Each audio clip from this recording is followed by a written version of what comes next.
परीक्षा पर supreme court की टिप्पणी, एग्जाम पास कीजिए या नौकरी छोड़ दीजिए। सक्षमता परीक्षा रद्द करने की मांग खारिज कर दी गई।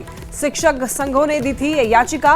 राष्ट्र निर्माण में शिक्षकों का योगदान, शिक्षकों को कौशल अपग्रेड करना चाहिए और ऐसा नहीं करने वाले नौकरी छोड़ सकते हैं। सुप्रीम कोर्ट की तरफ से यह कहा गया। गुणवत्ता बेहतर करने के लिए परीक्षा जरूरी। सक्षमता परीक्षा पर सुप्रीम कोर्ट की तरफ से यह टिप्पणी दी गई है। ज्यादा जानकारी के लिए न्यूज 18 संवाददाता सुशील पांडे हमारे साथ जुड़ रहे हैं। सुशील, देखिए, सुप्रीम कोर्ट की तरफ से सक्षमता परीक्षा को लेकर के टिप्पणी दी गई है, एक बार पूरी जानकारी दीजिए। जी देखिए, साफ तौर से ये अपने आप में एक बड़ी टिप्पणी के तौर पर देखा जा सकता है, क्योंकि सुप्रीम कोर्ट ने सीधे तौर पर इस पूरे मामले में ये कहा है कि अगर शिक्षा के स्तर को सुधारने के लिए कोई राज्य सरकार इस प्रकार की परीक्षा लेती है तो तमाम शिक्षकों को राष्ट्र निर्माण के लिए इस प्रकार की परीक्षा में शामिल होना चाहिए, ना कि इसका विरोध करना चाहिए।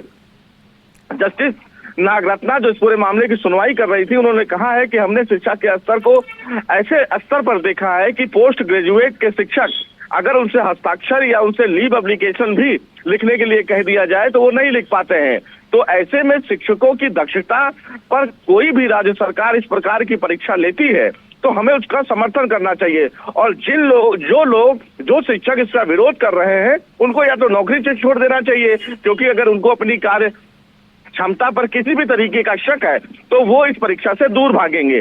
अब सबसे बड़ी बात यह है कि शिक्षा के स्तर को सुधारने का सबसे बड़ा काम शिक्षकों पर है, और वही शिक्षक अगर इस प्रकार की परीक्षा का विरोध करेंगे तो ऐसे में सुप्रीम कोर्ट की इस टिप्पणी के मायने बहुत दूर तक हैं।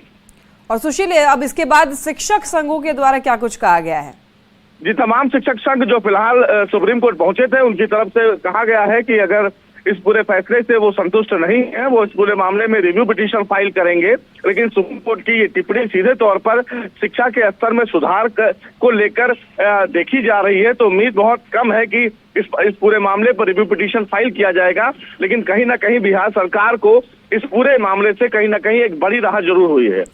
ठीक है सुशील, बहुत धन्यवाद आपका तमाम जानकारियों के लिए।